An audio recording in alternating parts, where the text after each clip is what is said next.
नमस्कार दर्शकों, मैं हूं विनोद जूनियर। सी पॉडकास्ट में आप सभी का स्वागत है। इस समय हमारे साथ अवागढ़ स्टेट के राजकुमार युवराज अमृतपाल सिंह जी मौजूद हैं। हम उनसे चर्चा करेंगे उनकी विरासत के बारे में, हिस्ट्री के बारे में और आरबीएस डिग्री कॉलेज के बारे में और एमएलसी के चुनाव के बारे में। सर, सबसे पहले स्वागत आपका सी न्यूज़ में शामिल जी होने के बहुत लिए बहुत धन्यवाद पॉडकास्ट में। विनोद जी, आपका आपने बुलाया आज। आपके सब दर्शकों को मेरा प्रणाम, मेरा नमस्कार। सर, जैसे अवागढ़ स्टेट की अगर हम शुरुआत करते हैं, बात ही कर लेते हैं पहले, जी तो इस स्टेट की जो स्थापना है वो कैसे हुई? इस स्टेट के जो किला बना वो कैसे बना? क्या क्या पॉइंट रहे, क्या बिंदु रहे हैं जो किला बनाने का, वहाँ तक पहुँचने का जो रास्ता था वो क्या था? जी अ, विनोद जी, हमारी निकासी जो है वो है करौली से, राजस्थान से। 500 साल पहले। पुरानी हिस्ट्री है। और उसके बाद हमारी निकासी के बाद हम लोग गए थे। एक गांव जलेसर। पड़ता है, एक नरी सेमरी, नरी सेमरी। मथुरा में है, बहुत प्रसिद्ध देवी देवी माता का का मंदिर भी मंदिर होगा। भी है वहाँ। जी जी।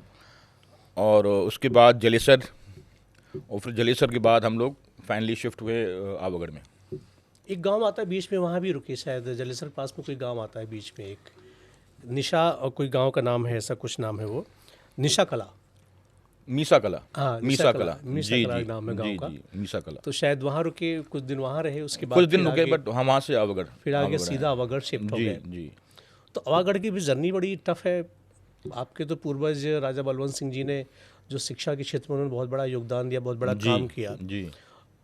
तो निशा गांव से पहुंचने के बाद फिर वहां स्थापना कैसे हुई किले की? क्योंकि शुरुआती दौर में पहुंच के तो हो नहीं पाया होगा। पहले तो खंडहर रहा होगा पूरा, जी पहले तो जी ऐसे पूरा जी विरासत, जी पूरा वीरान रहा होगा। जी जी जी वहाँ ये बताया जाता है कि ग्वालियर राज्य का आधिपत्य था उस समय। जी जी, सही कहा आपने, जी। बिल्कुल। तो नाम इसका था अवाराज। ओके। अवा होता है किन को, ब्रिक किन। तो एक्चुअली जो आप आवागढ़ आए हैं, किला जाए, तो वो एक्चुअली वो हिलॉक में बना हुआ है। हम्म। तो वहाँ भट्टा था वहाँ, तो जहाँ से आग निकलती है उसका नाम था अवा। ओके। जब इसका नाम अवा रखा गया, अवाराज, फिर बाद में जाके आवागढ़, तो गढ़ स्थापित हुआ वहाँ। तो मेरे पूर्वजों ने, ठाकुर हीरा सिंह जी ने, राजा पीताम्बर सिंह जी ने गढ़ स्थापना की। उसके बाद उनके मुख्य राजा जो बने, जो बहुत चर्चित हैं अपने क्षेत्र में, पूरे प्रदेश में और देश में, वो राजा बलवंत सिंह जी हैं, जिन्होंने स्थापना की थी 1885 के आरबीएस आसपास। कॉलेज की। जी, स्थापना हुई थी 1885 में। और इनने शुरुआत भी की थी अखिल भारतीय क्षत्रिय महासभा की भी इन्होंने शुरुआत की थी 1897 में। हम्म। जी नहीं, वो कॉलेज की शुरुआत के बारे में अगर कहते हैं, क्या अब पिताजी जो राजा बलवंत सिंह जी थे जी। वो खुद जो है मतलब लिटरेट थे इतने? वो इतने पढ़े लिखे नहीं थे वो। हाँ, वो बात जी सामने आई है, वो बात जी कहीं लिखा हुआ है जी जी कि जी नहीं थे, लेकिन उसके बावजूद भी एक भान सिंह है कोई, जिन्होंने मिलकर और उनके साथ जो दोस्त थे उनके, दोनों ने मिलकर वो कॉलेज की स्थापना की पहले, और बोर्डिंग हाउस की हुई थी पहले बोर्डिंग हाउस की शायद, है थी ना? जी। उसका नाम था बलवंत राजपूत राजपूत। Boarding house. जी बोर्डिंग हाउस की जी शुरुआत हुई, फिर जी उसके जी। बाद फिर हाई स्कूल की आई। फिर हाई स्कूल, फिर इंटरमीडिएट कॉलेज, फिर देन हाँ। Graduation and post graduation. फिर आपके सामने है जी। The biggest college in South East Asia. नहीं, 1900 का अब आपका अगर हम देखते हैं तो सेंट जॉन्स कॉलेज है, जी और 1823 का आगरा कॉलेज है, जी और 85 का आपका कॉलेज है। जी तो ये कहा गया था उसमें, ये सुनने में आया भी था कि शायद राजपूतों को पढ़ने के लिए कोई अच्छे हाउस नहीं थे, स्कूल नहीं थे, या जी उन पर इतना जी ब्रिटिश काल में इतना ध्यान नहीं जी दिया जाता था। जी जी इसी वजह से मुझे लगता है कि राजा बलवंत सिंह जी ने ये निर्णय लिया है, कदम उठाया कि मुझे ये स्कूल बनाना है। बिकॉज यही था या कुछ जी, इट और वॉज, था? ये सही था, because saint John's was only for foreigners, the Britishers हाँ। ज़्यादातर। जी। तो वहाँ उनने स्थापना की उसके बाद, जहाँ और ज़्यादातर उनने ये चाहा कि ग्रामीण अंचलों के बच्चे आके वहाँ शिक्षा प्राप्त करें। तो जब भी सबसे ज़्यादा एम्फेसिस जो हमको हमारे परिवार ने दिया, उनने उनके मेरे पूर्वज राज सूर्यपाल सिंह जी ने, राव साहब महाराज ने, उनने जो दिया था वो दिया था एग्रीकल्चर में। क्योंकि ग्रामीण अंचल के बच्चे आके एग्रीकल्चर के बारे में सीख सकें, अध्ययन कर सकें और आगे जाके अपना काम करें। जी। जी नहीं, उस व्यक्ति का नाम मुझे नहीं आ रहा है जो आपके डॉक्टर ये राजा बलवंत सिंह जी के साथ में जो थे, जिन्होंने 2 मित्र थे वो उस समय, और वो दोनों ही कॉलेज की स्थापना करने के लिए सोच रहे थे, लेकिन बाद में कुछ मनमुटाव हुआ। एक कह रहे थे पूर्वांचल में लेके चलिए। नहीं, वो थे उदय प्रताप जी। जी। उदय प्रताप जी। हाँ। वो मेरी बुआ की शादी हुई है उस परिवार में। जी। वो भिंगा स्टेट है। हाँ, भिंगा, जी जी, जी, ठीक वो ठीक, भिंगा आपने- स्टेट है। हाँ, भिंगा स्टेट, जी जी। बिल्कुल। और उनके मेरी बुआ के जो सुपुत्र हैं वो हमारे कॉलेज में आज मेंबर भी हैं। राजा लक्ष्मेंद्र कांत सिंह। जी जी। और उदय प्रताप जी ने फिर जो स्थापना की थी फिर उनने बनारस में की थी, यूपी कॉलेज की, जो उदय प्रताप कॉलेज के नाम से है। और राज साहब ने की थी, हाँ, आगरा में। हाँ, दोनों में कुछ मतभेद हुआ था इस बात को लेके कि पहले जो है पूर्वांचल बनेगा, उन्होंने कहा नहीं, वो बोले कि नहीं, पहले पश्चिमी यूपी बनेगा, जो कि ये यूपी की सबसे बड़ी दूसरी स्टेट थी ये। जी जी। और इस वजह से इसमें कई डिस्ट्रिक्ट आते हैं, अलीगढ़ है आपका, इससे आपका मथुरा है, आगरा है, और भी जी। एटा कन्नौज भी शायद इसमें शामिल है। जी। तो ये बहुत बड़ी स्टेट थी, तो इसमें चर्चा हुई कि नहीं, ये कॉलेज जो बनाई जाए वो पूर्वांचल बनाया जाए वो। जी जी। लेकिन सहमति नहीं बनी, लेकिन फिर छोटे से बोर्डिंग स्कूल के मुझे लगता है कि समझौता हुआ दोनों में, भिंगा स्टेट में और आपके परदादा में। तो ये आगरा को यहाँ पर कॉलेज बनाया गया। जी जी। या सही है बिल्कुल ये? जी, मतलब उनने फिर वहाँ बनाया बनारस में, और हाँ। हमने फिर आगरा में बनाया। आगरा में बना लिया। जी जी। लेकिन ये भी कहा जाता है कि ये भारत का पहला एग्रीकल्चर विश्वविद्यालय रहा है जिसने डिग्री दी, महाविद्यालय। जी जी जी। जिसने डिग्री दी 1940 में। जी जी। वो ब्रिटिश मतलब 1940 में। जी जी। हाँ, तो उससे पहले ब्रिटिश, जी जी, के उससे शासन पहले ही। में। जी। तो ब्रिटिशर चाहते थे कि इंडियन पढ़े? बिल्कुल नहीं चाहते थे। बिल्कुल नहीं। अगर वो चाहते तो फिर उनको ये भी जानते थे कि अगर पढ़े तो आगे जाके वो दिल बिकम केपेबल। हाँ। सो जब ही राज साहब ने ये एक बहुत मजबूत कदम उठाया, एंड आज हम जो भी हैं, जो भी कर रहे हैं, तो उनके आशीर्वाद से आगे हम कर रहे हैं। हमारी परिवार बढ़ रहा है, समाज बढ़ रहा है, क्षेत्र के लोग बढ़ रहे हैं, और हज़ारों लाखों लोग यहाँ से पठन पाठन करके गए हैं। जी। कई एकड़ ज़मीन उन्होंने दान दी आगरा को। जी। और काफ़ी धनराशि भी दी उन्होंने। जी। काफ़ी धनराशि दी। 9 लाख रुपए दी थी सब। 9 लाख रुपए उस समय 1885 में। 85 में, सॉरी, 1909 में दी थी। 1909 में दी थी। तो आज की डेट में तो 100 करोड़ में होगा वो। ज़्यादा ही होगा उसकी कीमत जो है। जी जी। ज़्यादा ही होगी। तो एक दानवीर भी थे और शिक्षाविद भी थे, दोनों चीज़ें सामने आई थी। जी। क्योंकि रजवाड़े में तो ऐसा था नहीं कि जो ज़्यादा पढ़ाई लिखाई हो, तो वहाँ तो बस केवल अपने किले बचाओ और अपनी जो विरासत बचाओ और तलवारबाजी करो, यही सब चलता था। जी जी। लेकिन ये कहा जाता है कि जब आप लोग यहाँ पर आए तो चूँकि कुछ था नहीं किले में, जब 12वीं शताब्दी में आपका किला बना, 12 साल पहले मुझे लगता बना है ये, 1206 नहीं, के आसपास। नहीं, किला जो बना है सब 250 साल पहले बना है। 250 साल पहले। 250 ईयर्स बैक। जी। ओके। पहले वो मिट्टी का था, उसके बाद जाके उनको पक्का बनाया गया उसको। कई एकड़ में है ये? जी, काफ़ी बड़ा है। काफ़ी बड़ा है जी ये। जी। तो जीवाजी राव से भी कोई संधि हुई थी पूर्वजों की आपकी, जिसमें कि लगान को लेकर के बात हुई? चूँकि जब आप लोग जलेसर से वहाँ शिफ्ट हुए तो वहाँ कुछ था ही नहीं, लेकिन ग्वालियर का आधिपत्य था एक तरह से। जी। ग्वालियर घराने का। तो वहाँ यही चर्चा हुई कि अभी हम यहाँ स्थापित होना चाहते हैं, कैसे होंगे? जो शायद इस बात पे विचार विमर्श किया गया कि जो लगान है, जो टैक्स है, जितने जगह से आप वसूल लेंगे वो हमारे स्टेट से कट करके आपके स्टेट एक स्थापित कर दी जाएगा। जी। क्या ऐसा कुछ ये था? एक एग्रीमेंट हुई थी पहले between the Gwalior family. Jiwaji Rao से? जी जी। मतलब सही है ये बिल्कुल? जी जी, ऑफ कोर्स। तो कितने वो मतलब क्षेत्र आपको मिला उस समय? कहाँ से लगान आप लोगों ने लिया? क्योंकि बीच में ये भी बताया जाता है कि जब लगान लेके आते जाते थे तो बीच में कुछ मुस्लिम थे, तुगल की थे, जो लूट लेते थे उसे, वहाँ से बचाना बड़ा मुश्किल होता था। तो हमारी जो लड़ाई हुई थी खासतौर उस समय हुई थी मेवातियों के साथ। मेवात जिसको बोलते हैं। फिर उनको वहाँ से हटाकर हमने थोड़ा आगे बसाया, वो आगे चले गए वहाँ। और पावागढ़ जो है फर्टाइल जगह बहुत है, क्योंकि हमारी जो रियासत थी वो 2 नदियों के बीच में है। एक आपका नॉर्थ में गंगा जी हैं और साउथ में है यमुना जी। तो इसको बोलते थे दोआब। हाँ। मतलब, और आब मतलब रिवर्स। तो दोआब में जो सबसे फर्टाइल लैंड थी वो हमारे पास ही थी। हम्म। जी। नहीं तो ये लूट का मामला कहाँ से आया? जो टैक्स वसूली का मामला था लगान का, तो बीच में जब लेके जाते थे वो बचा भी नहीं पाते थे, ग्वालियर घराने के भी लोग नहीं थे। जी तो उसमें आप लोग शायद आगे आए, आपके परिवार के लोग आगे आए, उन्होंने जी कहा कि हम देखते हैं, फिर उससे लड़ाई भी हुई जी जी वहाँ पर। जी जी, बिल्कुल सही कह रहे हैं आप। उसके बाद शायद ये बहुत आपने डिटेल में आपने अध्ययन किया है इसका। बिकॉज ये बातें बहुत कम लोग पूछते हैं और जानते भी हैं। जी। जी तो फिर वो लड़ाई जीती भी आप लोगों ने, फिर उसमें से कितना स्टेट कटा आपके पास, कितना आया? ग्वालियर वालों ने कितना दिया आप लोगों को? जैसे बताया कि पूरी यूपी की सबसे बड़ी, दूसरी सबसे बड़ी रियासत थी ये। जी जी जी जी। तो हमारे कितने जो जिले आपके पास आए उस समय?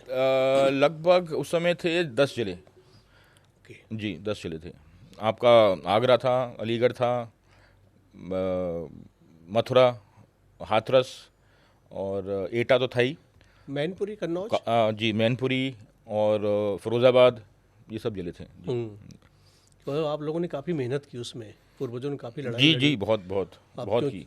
क्योंकि तब यही संधि हुई थी, जीवाजी राव से बताया जाता है कि शायद भाई ठीक है, आप लोग जितना भी कलेक्ट कर लेंगे, कलेक्शन जी जितना भी लगान ले लेंगे, वो स्टेट हम आपके यहाँ से, आपने यहाँ से हटा के आपके यहाँ दे देंगे, काट बिल्कुल देंगे। बिल्कुल। तो ऐसे ही कुछ हुआ उसमें। जी जी जी लेकिन ये भी कहा जाता है कि मैंने ये भी सुना है इसमें कि वहाँ चंद्रशेखर आज़ाद भी रहे, महात्मा गांधी भी रहे जी जी, किले पर आए थे। आकर। चंद्रशेखर आज़ाद भी आए थे, महात्मा गांधी जी भी आए थे। हाँ। और राजा सूर्यपाल सिंह जो बड़े लड़के थे राजा बलवंत सिंह जी के, वो घंटा घर भी गए थे उनके साथ ध्वजा फहराने के लिए। हाँ, जी मतलब सही हूँ। जी जी तो उसमें ये भी था कि आपके पूर्वजों को ब्रिटिश ढूंढ भी रहे थे कि उनको फांसी दे दी जाए।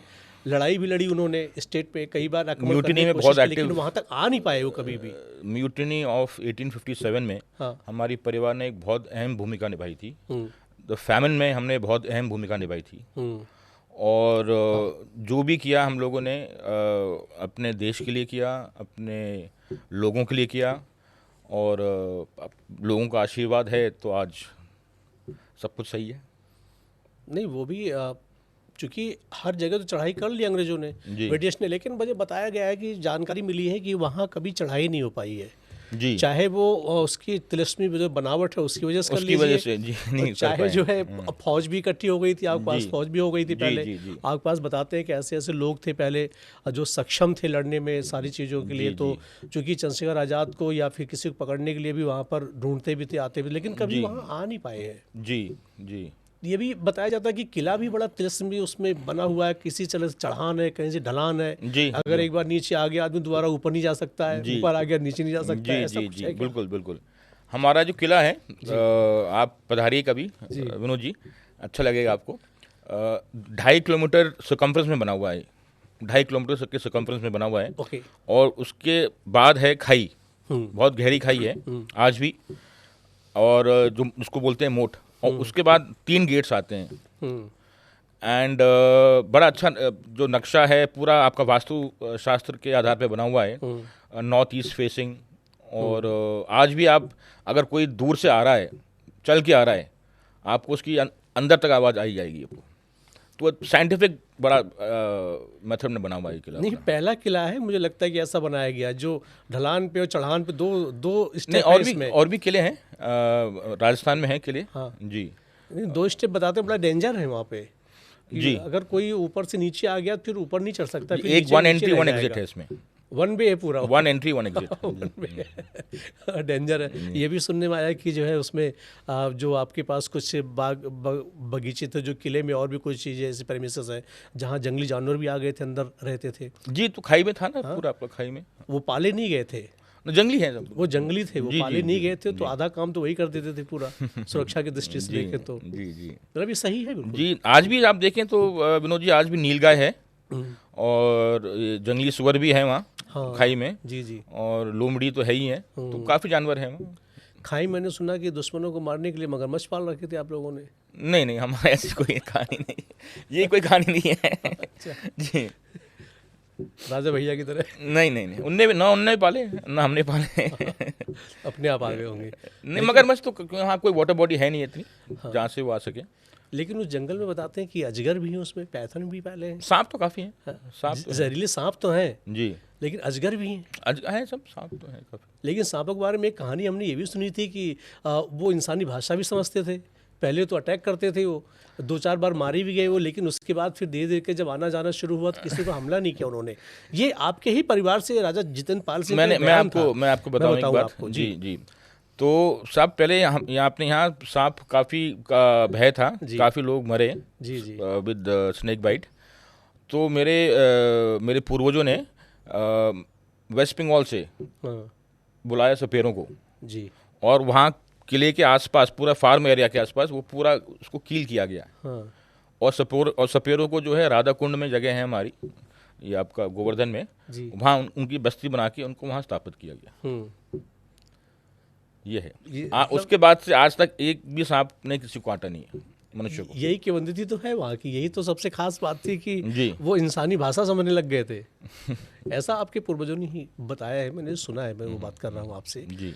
और उसमें जानवर भी आधा काम करते थे लड़ाई झगड़े का, जी। अंदर तक कोई आ नहीं पाता था। अभी तक अटैक नहीं हुआ उस राज्य पे, नहीं, उस स्टेट पे अटैक नहीं हो पाया, अंग्रेज कभी चढ़ाई नहीं कर पाए, नहीं कर पाए। कभी ये नहीं फैक्ट है, करो। ये फैक्ट है जी। ये फैक्ट है ना? जी जी। जिस तरह से उन्नाव में किया था राजा राम बख्श सिंह के, उसमें हमारे किया यहाँ था, लेकिन कभी वहाँ नहीं कर पाए कभी। रीजन वही दोआब नदी वाला है या फिर जिसका तिलस्मी जो साहब बनावट इसके बारे में मुझे इतनी जानकारी नहीं है कि क्यों नहीं कर पाए। कोई दिव्य शक्ति होगी या कुछ और बात होगी, या आसपास इतने घने जंगल थे उस समय, तो इतना आसान नहीं था चढ़ाई करना। सराउंडिंग एरिया, चूंकि आप क्या जी। तो क्रांतिकारी लोग भी रहे तब, बहुत आप बहुत लोगों रहते ने हैं, बहुत संरक्षण बहुत दिया वहाँ बहुत पे। बहुत बहुत। महात्मा गांधी जैसे लोग रहे वहाँ, चंद्रशेखर आजाद जी जैसे जी, लोग जी। पहुँच गए, तो एक बड़ी बात थी बिल्कुल, अपने आप में। बिल्कुल। उस समय 1857 लड़ाई से पहले वो लोग इतने वो कर रहे थे कि अंग्रेज उनके पीछे पड़े हुए थे। जी बिल्कुल। वो तो ये भी नहीं चाहते थे, जब रियासत को मिलाया गया, जब ये पूरी रियासत को मिलाया गया, 565 556 रियासत जब मिलाया गया, एक किया गया, तो उसमें सहमति तो बड़ी मुश्किल से बनी होगी। सब उस समय सरदार पटेल जी ने काफ़ी मेहनत की, और मैं ये कह सकता हूँ कि सरदार पटेल साहब ने पूरे जितनी भी रियासतें थीं अपने भारतवर्ष में, उनको इकट्ठा करने का एक बहुत बड़ा काम किया। जी। आज़ादी की बात, आज़ादी की बात। आज़ादी के बाद, जी। आज़ादी की बात। लेकिन अब तो वो फौज नहीं रही किसी की। अभी भी लैंड होल्डिंग मन करता है क्या आप लोगों का? कभी कभी लगता है जी पाकिस्तान में चढ़ाई कर दो, कभी लगता है कहीं चढ़ाई कर दो, यार चलो अपनी फौज होती तो और अच्छा होता। ऐसा अब कभी भारत कर आता रहा है साहब, हमारा देश आता कर ही रहा है, हम सब देख ही रहे हैं। लेकिन सहयोग आप लोगों से मांगा जाता होगा। साहब मैं आपको एक बात कहानी बताता हूँ जी। विनोद जी। राजा बलवंत सिंह जी ने उस समय इतनी ज़मीन खरीदी भारत में, या इतनी ज़मीन थी उनके पास, कि ब्रिटिश सरकार ने इनके ऊपर एक बैन लगाया है। ये डॉक्यूमेंटेड फैक्ट है। उनके ऊपर बैन लगाया कि अब राजा बलवंत सिंह जी, आप ज़मीन आप नहीं खरीद सकते, आपके ऊपर बैन लगाया। जी। इसी चक्कर में मनमुटाव भी हुआ था ब्रिटिश से लेके, था, काफ़ी इश्यूज थे ब्रिटिश से लेके कमिश्नर ऑफ मथुरा के साथ, काफ़ी था। हाँ, इसी चक्कर में काफ़ी जो है झगड़े भी हुए, काफ़ी मनमुटाव भी हुआ, और अंग्रेज़ों ने भी काफ़ी जो है मतलब तानाशाही भी दिखाई। लेकिन ये तो खास रहा है स्टेट का आपके कि कभी झुका नहीं वो। बिल्कुल सही कहा स्टेट सब। कभी एक झुका नहीं कभी। और था वहाँ मनोज जी, जब जब राजा बलवंत सिंह जी का निधन हुआ 1909 में, तो उस समय राजा सूर्यपाल सिंह जी और उनके जो छोटे भाई थे राव कृष्ण पाल सिंह, वो उस समय पढ़ाई कर रहे थे मेयो कॉलेज अजमेर में। तो ब्रिटिश शासनकाल ने एक एक्ट पास किया, उसको बोलते हैं कि जो भी रियासत में माइनर होगा उसको कोर्ट ऑफ वार्ड्स ही चलाएगी। तो उस समय कोर्ट ऑफ वार्ड्स ने हमारी रियासत को चलाया और बहुत नुकसान किया। मतलब दोनों हाथ से वो लूटा। अंग्रेजों का काम ही यही था, लूटा। मुगलों ने लूटा, अंग्रेजों ने लूटा, जो आया इस देश में वही लूटता गया, लूट के फिर चले गए। फिर हम भी तब भी आज भी खड़े हैं। अपने आप में बहुत बड़ी शक्ति, बहुत बड़ी चीज़ है हमारे देश के लिए कि जो हम लोग आज खड़े हुए हैं यहाँ पर। We are the fourth biggest economy in the world. बिल्कुल है, that's big thing even after that. बिल्कुल है। आगरा, अगर हम बात करते हैं इंडियन की, अगर बात करते हैं इंडिया में, तो ऐसे ऐसे तमाम धनाढ़ लोग हैं जो कई देश खरीद लेंगे आज की डेट में। जी बिल्कुल। टाटा अंबानी जैसे लोग हैं तो कई देश खरीद सकते हैं विश्व के। बिल्कुल। इतनी टर्नओवर इनकी इकोनॉमी इतनी ज़्यादा। बिल्कुल। इकोनॉमी हिंदुस्तान की गड़बड़ाई नहीं, लेकिन अमेरिका और तमाम यूरोपीय देशों की गड़बड़ा गई। जब डॉक्टर मनमोहन सिंह थे उस समय, बिल्कुल, उन्होंने गिरने नहीं दी, उनको बुलाया गया। उनको बुलाया गया कि हमारी इकोनॉमी ठीक होगी कैसे, ये बताइए आप जो है। चलिए खैर ठीक है, लेकिन ये भी है कि आपके फादर को आपके जो राजा बलवंत सिंह जी थे, उनको 2 डिग्रियां दी गई थी। 2 डिग्री CEE ऐसे कोई डिग्री CIE CIE जी, और एक डिग्री और थी KCIE KCI मिली थी। CIE जी जी जी, वो बोलते थे कमांडर ऑफ इंडियन एम्पायर हाँ। जी। तो ये डिग्री अभी भी चल रही है? नहीं सब तो ब्रिटिश काल की थी केवल, जी, बस ब्रिटिश काल और की थी। हमको ये जो उपाधि दी गई जी राजा की, जी जी वो हमको दी गई थी महाराणा ऑफ उदयपुर से, not from British government okay जी। ये हमको एक सनद, आज भी हमारे पास सनद है, अच्छा और वो हमको जो टाइटल दिया गया राजा का, वो हमको दिया गया from the Maharana of Udaipur. और राजा का मतलब था हिंदू पैथ ऑफ हिंदूज, उसका खिताब था ये जी। नहीं तो शुरू से ही राजा थे आप लोग या फिर बीच में कहीं से एक मतलब नहीं, आया कि आपका ऐसे? Raja Pitambar Singh the first Raja of state okay जी। मतलब पूर्वज। जी जी, उनके राजा बलवंत सिंह जी के ग्रेट ग्रैंडफादर ओके जी। तो शुरू से ही मतलब पैसे वाले शुरू से ही रहे हैं सब लोग, रियासत थी सब तो, रियासत थी संपन्न उस थी समय। जी। लेकिन मेन जो पकड़ थी वो तो ग्वालियर की थी, हर उस पे सिंधिया परिवार की थी, जियाजी राव की ना थी तो इधर, Scindia was the biggest, one of the biggest states of India. है ना। उधर महाराष्ट्र में उधर जो है शिवाजी की थी, उधर मराठाओं की मराठाओं की थी, हाँ बिल्कुल, मराठा बिल्कुल। थी, इधर जो ये जियाजी राव वगैरह थे सारे सिंधिया जी परिवार, जी जी, 3 लोगों की थी। आज जी। भी है उनके पास संपत्ति, आज भी है। लेकिन बिल्कुल कई सही। कई मायनों में उनको जो है लेकिन ठीक भी नहीं कहते लोग। झांसी की रानी की अगर हम हिस्ट्री उठा के देखें तो जब लोग मानते नहीं, आज भी जी, लोग कहते हैं, जी। बच्चा बच्चा जानता है उस चीज़ को। हालांकि कई बार उसकी सफाई दे चुके हैं वो। सब जो हमारे परिवार ने किया ना, सब वो अपने लिए नहीं किया है, वो किया है समाज के लिए। आज भी इतना जो दानवीर, इतना दान दिया समाज के लिए दिया है। आज RBS college has 1000 acres of land, और आप शायद जानते भी होंगे, ये क्वेश्चन पूछा गया था KBC में। तो आपके पास तो 10,000 एकड़ ज़्यादा ज़मीन भी होंगी आज की डेट में भी। नहीं नहीं, अब तो ज़मीन तो सब सीलिंग में है पूरी। वो तो हम लोगों ने भारत निर्माण के लिए हमने अपनी रियासतें दी, ज़मीन जायदाद दी, तो वो तो भारत निर्माण के लिए दी हम लोगों ने, मेरे पूर्वजों ने। अच्छा एक क्वेश्चन आता है, एक अभी ज़्यादा समय तो हुआ नहीं, रियासतों को मिले हुए 1947 के बाद से लोगों ने अपना अपना सरेंडर करना शुरू किया। जब से संविधान बना उसके बाद फिर लोगों ने अपना स्टार्ट किया कि हाँ ठीक है चलिए अब हमारी फ़ौज नहीं रहेगी, हमारे अपने कोई कानून नियम नहीं रहेंगे, हमारा कोई संविधान नहीं रहेगा। ऐसे अब जो है कॉन्स्टिट्यूशन लागू होगा, इंडियन कॉन्स्टिट्यूशन लागू होगा, ब्रिटिश को हटा के लागू होगा। तो जो आप लोगों के पास जो सामान वगैरह थी वो सब कहाँ है इस समय? सामान जैसे क्या था? जैसे कि जो है उसमें तलवारें थी, जैसे सब कि वो भाले हमको थे सब उसमें। जमा करना पड़ा था। एटा की जो आज जो पुलिस SSP ऑफिस है, उनके यहाँ एक बहुत बड़ा एक गोदाम है। आज हमारे वेपन्स जो हैं, जितने पुराने वेपन्स हैं, आज वहाँ जमा हैं। तो लाखों की संख्या में होंगे वो तो, हज़ारों संख्या में हैं जी। हज़ारों की संख्या में होंगे। उसमें घोड़े के तलवारें सारे हैं, सामान हैं, तलवारें, प्रोहिबिटेड भाले बॉल्स हैं, हैं जी। प्रोटेक्टर जी होगा जी, उनका, सारी बिल्कुल चीज़ें हैं, बिल्कुल पहनने की बहुत सारी चीज़ें जी हैं। जी जी। और ये घोड़े वगैरह कहाँ पे दे दिए थे आपने? घोड़े हाथी जो घोड़े थे तो फिर सारे सब इतना मेंटेन कैसे कर पाए उस समय आदमी, ये बात है। जी बिकॉज हमारे हमारे यहाँ एक बहुत मशहूर एक हाथी था, उसका नाम था इंद्रगज। हम्म, वो बहुत मशहूर हाथी था और बहुत जगह गया वो। अच्छा। उनको उसको बुलाया जाता था इंद्रगज को। कोई आता था बड़ा सम्मान, तो उसको ही आगे बहुत भारी रखा था जाता वो, था। बहुत भारी था, जी बताते जी हैं उसको। जैसे महाराणा प्रताप का हाथी था, रामविलास राम प्रसाद नाम था उसका, राम प्रसाद नाम था उसका, बहुत ताकतवर था वो। जी और उसको अंग्रेज झुका नहीं, वो अकबर झुका नहीं पाए। उसके जी बारे में शायद सुना मैंने जी जी जी कि वो मर गया, फिर वैसे ही वो कुछ खाया पिया नहीं। तो जी जी। अकबर ने शायद ये कहा भी था कि जब मैं राणा प्रताप के हाथी को नहीं, जानवर नहीं झुका सकता हूँ, तो मैं इंसान क्या झुका सकता हूँ मैं। ये कहा बिल्कुल सही, बिल्कुल सही कहा। सही है, बिल्कुल सही है।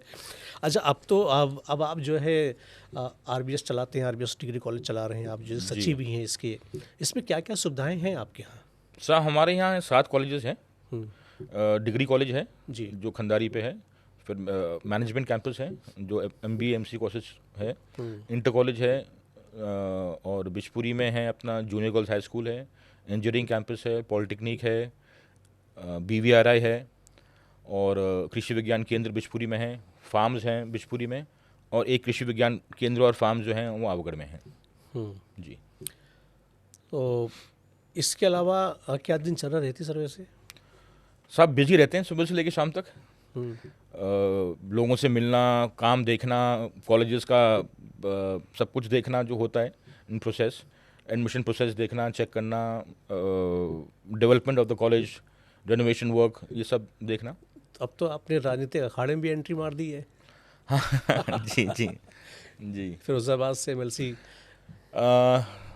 एमएलसी सब आगरा खंड स्नातक क्षेत्र से मैं प्रत्याशी के रूप में जनता के सामने आया हूँ। जी जी। और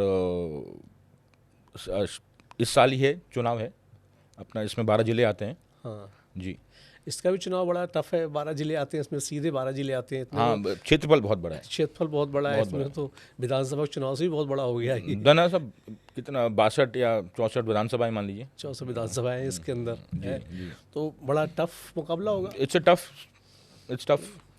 लेकिन ज़्यादा वोट तो नहीं पड़ते, बताते हैं बहुत ज़्यादा वोटिंग तो नहीं है। मतलब अभी 1,80,000 वोट हैं इन टोटल। हाँ जी। लेकिन ये कहते हैं कि लोग अगर 20-25 हज़ार के आसपास अगर वोटिंग अगर हो गई तो जिसकी जो जीत जाता है वो। नहीं, ज़्यादा पड़ेंगे। ऐसा कुछ है, ज़्यादा 60-62 के आसपास आता है। उससे ज़्यादा पड़ेंगे vote.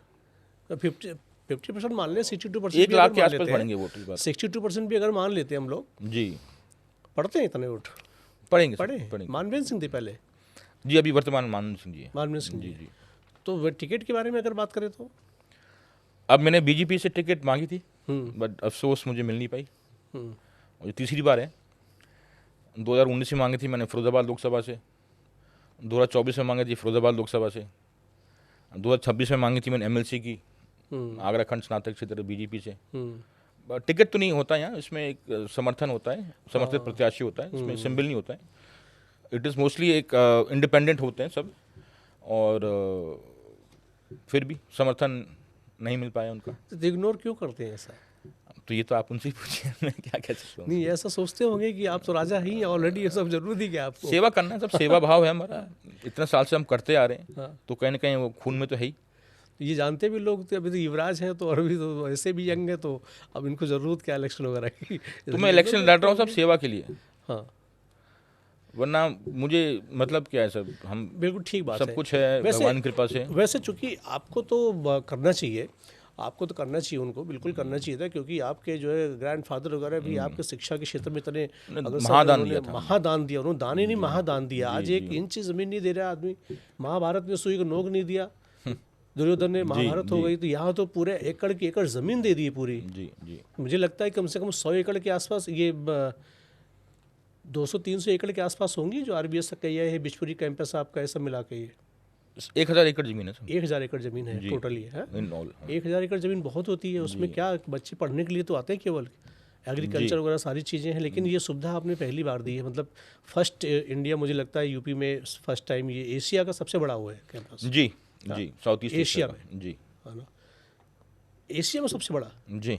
College, RBS college college का क्षेत्रफल।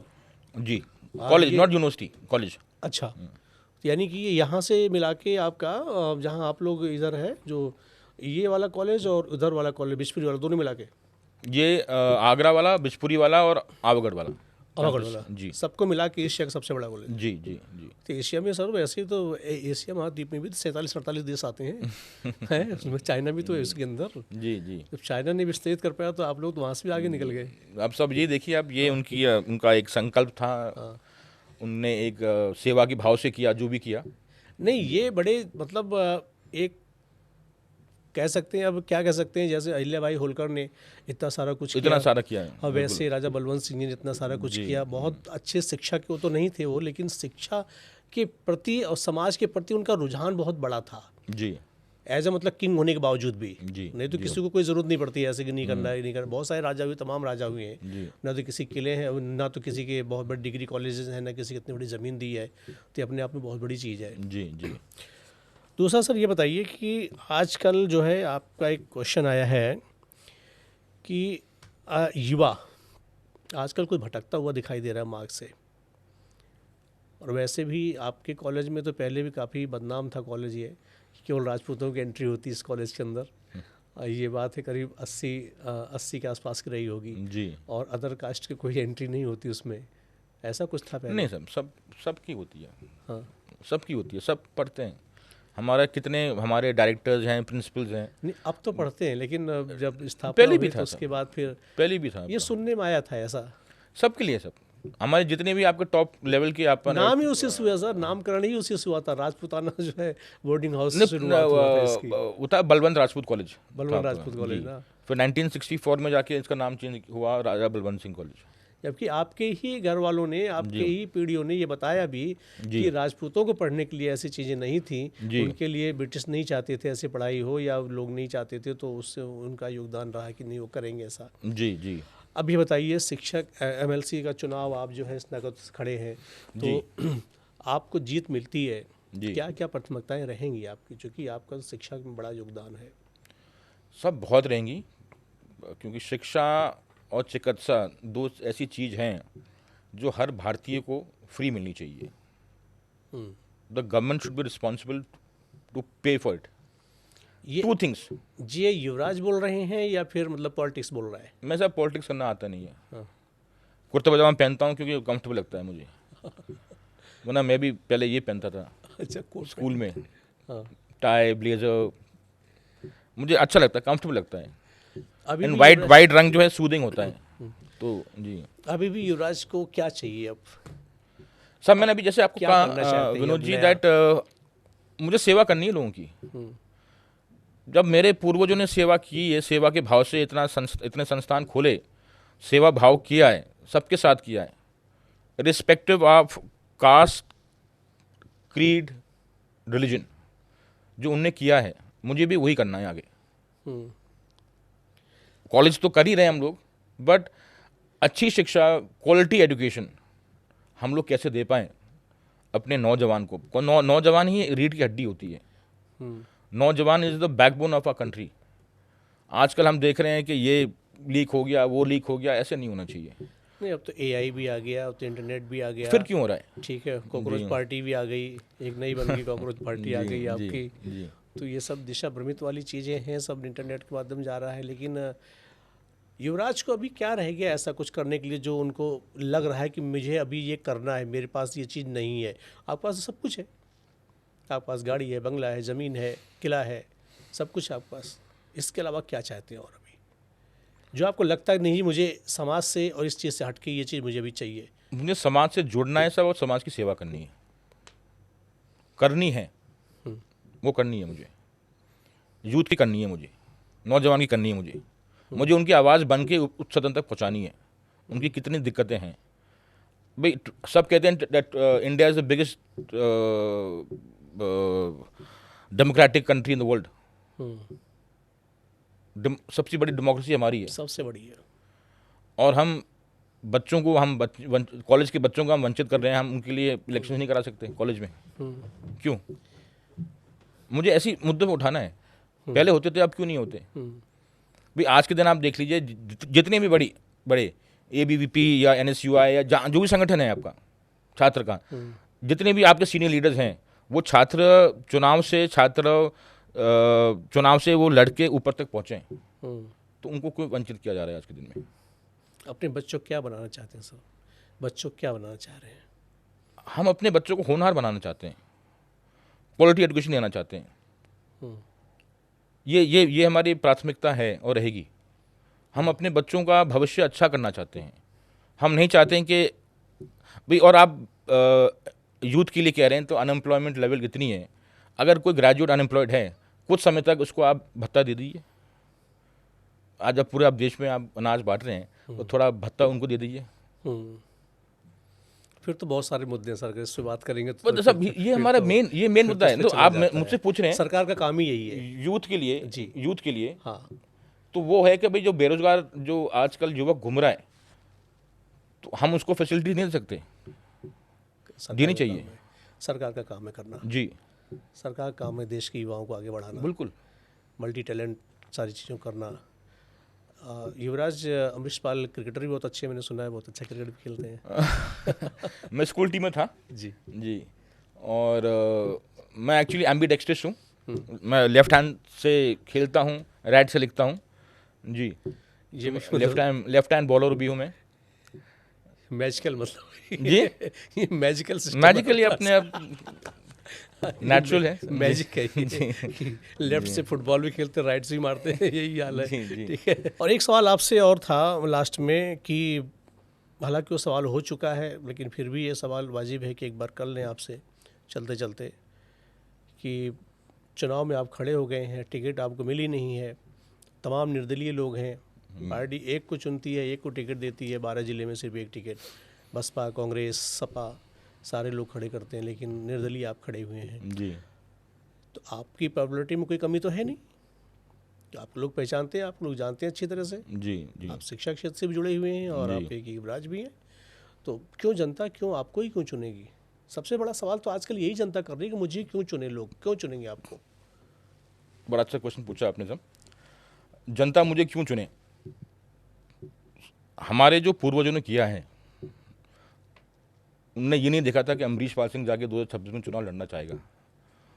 उन्होंने जो किया 140 वर्ष पहले, उन्होंने किया सेवा भाव को लेकर। अपने क्षेत्र में शिक्षा होनी चाहिए, अपने बच्चों को आगे बढ़ाना चाहिए, शिक्षित करना चाहिए, अपने पैरों पे उनको खड़ा करना चाहिए। जब भी ये इतना बड़ा एक महादान उनने किया और उसको हमारे परिवार, मेरे ग्रेट ग्रैंडफादर, मेरे ग्रैंडफादर, मेरे फादर और मैंने आगे बढ़ाने की कोशिश पूरी की है। तो मैं उनके बीच में जाना चाहता हूँ, उनसे निवेदन, उनका साथ सहयोग, उनका आशीर्वाद लेके उनको बताना चाहता हूँ कि जो भी करूँगा मैं आपकी आवाज़ बना कर ऊपर उच्च सदन तक रखूँगा मैं। नहीं, बात तो आपने बिल्कुल सटीक कही है, बिल्कुल सही बात कही है कि 1885 में कॉलेज बनाया गया जी है जी। और उसके बाद रियासतें सारी 1947 के बाद मिली आपस में, एकीकरण हुआ वो इतने में आके मिला। तब तो इलेक्शन भी नहीं था, इलेक्शन कमीशन भी नहीं था। आपकी बात बिल्कुल जायज़ है, आप सही कह रहे हैं कि जो है मुझे करना है और मुझे लोगों को इस बेस पे वोट देना चाहिए क्योंकि फादर या ग्रैंडफादर या उनके फादर 33वीं पीढ़ी आप लोगों ने शायद ये 33 पीढ़ी है शायद ये, जी। और 33 पीढ़ी से लेकर के अब तक 1200 साल लगभग हो गए मुझे लगता है। तो करना चाहिए, ये तो वाजिब है कि लोगों को वोट करना चाहिए और मैं उम्मीद करता हूँ आपको वोट करेंगे लोग। बहुत बहुत शुक्रिया। Thank you so much Abhinav ji. चर्चा में बड़ा अच्छा लगा आपसे बातचीत करने में। और एक बार मैं और कहना चाहूँगा कि आपने जो आज इतने अच्छे प्रश्न पूछे हैं और आपने बहुत अध्ययन किया है इस मैटर में और मेरे बारे में, आपके दर्शकों को मैं बहुत बहुत धन्यवाद देना चाहता हूँ। Thank you so much. दर्शकों, पॉडकास्ट में फ़िलहाल आज इतना ही। राजा अमरीश पाल साहब हमारे साथ युवराज मौजूद थे, RBS डिग्री कॉलेज के सचिव, और वो चाहते हैं कि वो शिक्षक संघ चुनाव में स्नातक में खंड में आगरा से वो चुनाव लड़ रहे हैं और निर्दलीय हैं। 3 बार टिकट मांगे, लेकिन ये सोचना चाहिए लोगों को। मैं ये नहीं कह रहा हूँ कि मैं मेरे सामने बैठे हूँ इसलिए मैं कहने को मजबूर हूँ इस बात को लेकर। मैं इस बात को लेकर कह रहा हूँ उनके पूर्वजों ने जो किया है, तब ना तो इलेक्शन था, ना ही हिंदुस्तान एक कॉन्स्टिट्यूशन में था, ब्रिटिश काल का उस समय भारत था, और उस समय इनके पूर्वजों ने ये डिग्री कॉलेज महाविद्यालय बनाया जो एशिया का सबसे बड़ा कॉलेज कहलाता है आज की डेट में भी, जबकि एशिया में लगभग 47-48 कंट्री आती हैं उसके बावजूद भी। और उन्होंने कुछ नहीं सोचा, ना जात, ना पात, ना छुआ, ना छूत, कुछ भी नहीं सोचा, और उन्होंने ये कॉलेज बना दिया, दान दे दिया, कई हज़ार एकड़ ज़मीन को दान दे दिया। ब्रिटिश शासन ने उन पर रोक लगा दी कि अब आप ज़मीन नहीं खरीद सकते हैं। और सबसे ख़ास बात यह है कि इनकी आवागढ़ किले में महात्मा गांधी से लेकर तमाम ऐसे लोग रहे, चंद्रशेखर आज़ाद भी जाके वहाँ पर शरण पाए थे, लेकिन ब्रिटिश कभी उस पर आक्रमण नहीं कर पाई, कभी हुकूमत नहीं कर पाई। वो किला आज भी वैसा खड़ा है जैसा आज के 500 साल 600 साल पहले खड़ा था। आज भी वो ना झुका है, ना झुकेगा किसी के सामने। तो मैं उम्मीद करता हूँ कि जो चीज़ें आप लोगों ने सुनी यहाँ पर, RBS कॉलेज एक बड़ा कॉलेज है, कई हज़ार छात्र छात्राएँ इसमें पढ़ते हैं, मुझे लगता है 8-9 से 20,000 छात्र छात्राएँ हैं सारी मिला के। 20,000 छात्र छात्राएँ इसमें आज की डेट में शिक्षा पा रहे हैं। उसमें किसी जाति कास्ट का कोई मतलब नहीं है, इसलिए मैं उम्मीद करता हूँ कि इस चुनाव में इनको ज़रूर लोग वोट करेंगे। फिलहाल इतना ही सर, बहुत बहुत शुक्रिया एक बार फिर से आपका। Thank you so much. बहुत बहुत धन्यवाद आपका। नमस्कार। Thank you.